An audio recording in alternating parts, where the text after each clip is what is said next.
Genesis chapter 29. Then Jacob continued on his journey and came to the land of the eastern peoples. There he saw a well in the field, with 3 flocks of sheep lying near it, because the flocks were watered from that well. The stone over the mouth of the well was large. When all the flocks were gathered there, the shepherds would roll the stone away from the well's mouth and water the sheep.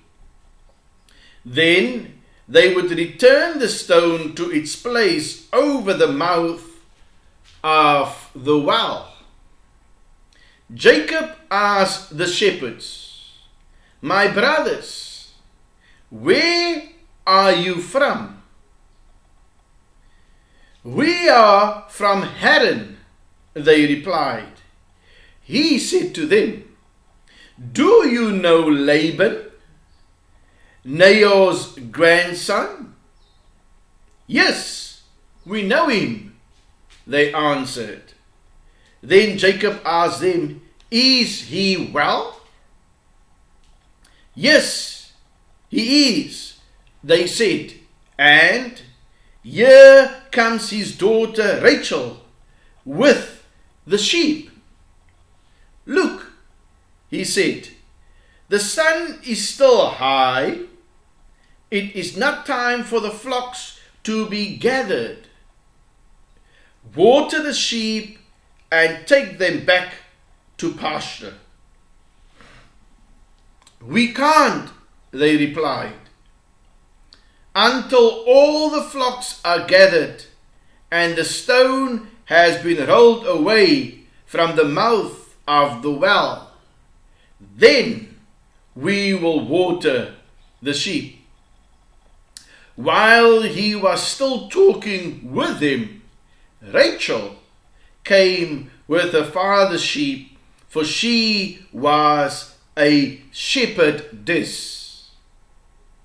When Jacob saw Rachel, daughter of Laban, his mother's brother, and Laban's sheep, he went over and rolled the stone away from the mouth of the well and watered his uncle's sheep.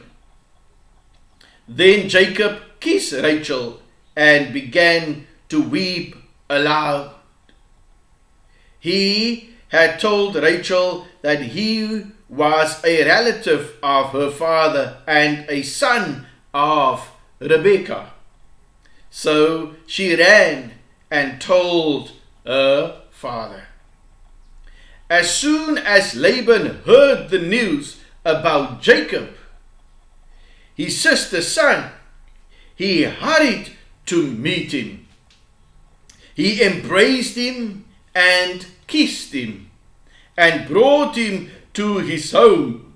And there Jacob told him all these things.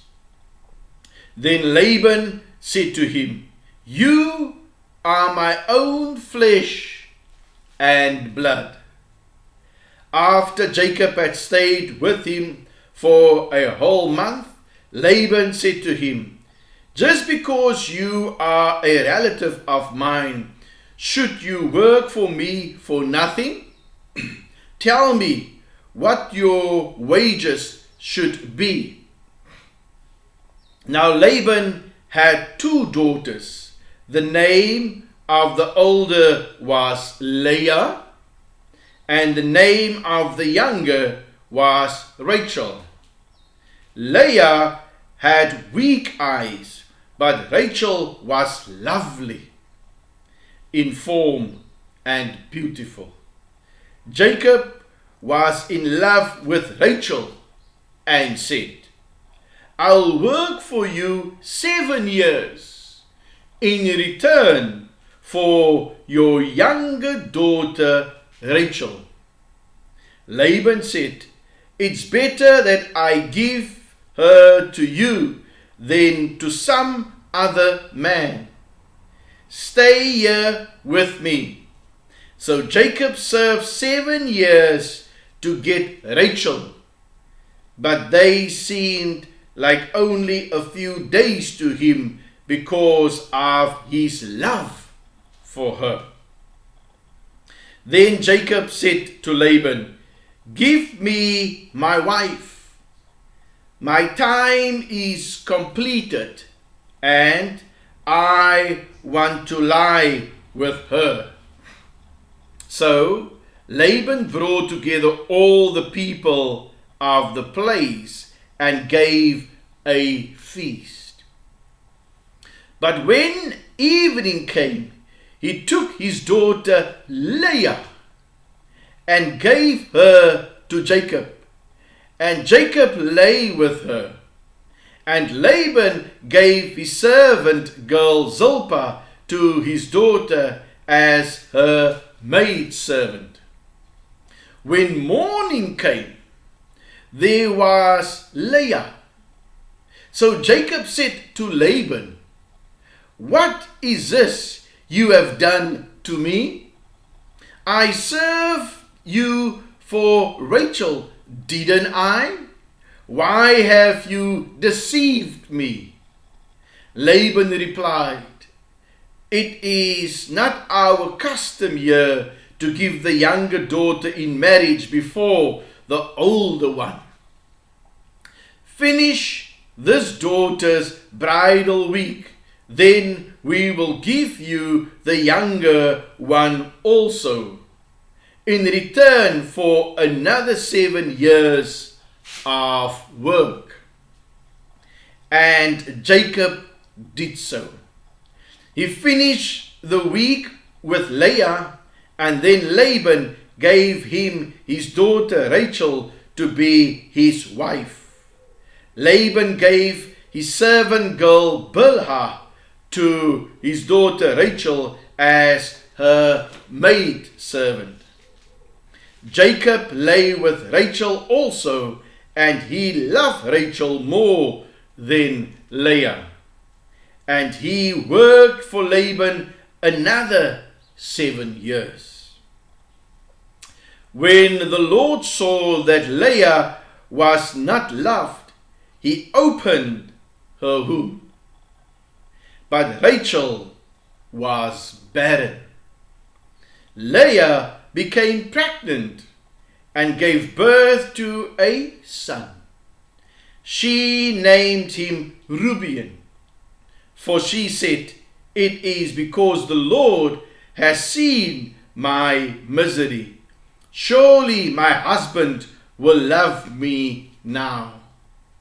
She conceived again, and when she gave birth to a son, she said, "Because the Lord heard that I am not loved, he gave me this one too." So she named him Simeon. Again she conceived, and when she gave birth to a son, she said, "Now at last my husband will become attached to me, because I have borne him 3 sons." So he was named Levi. She conceived again, and when she gave birth to a son, she said, "This time I will praise the Lord." So she named him Judah. Then she stopped having children.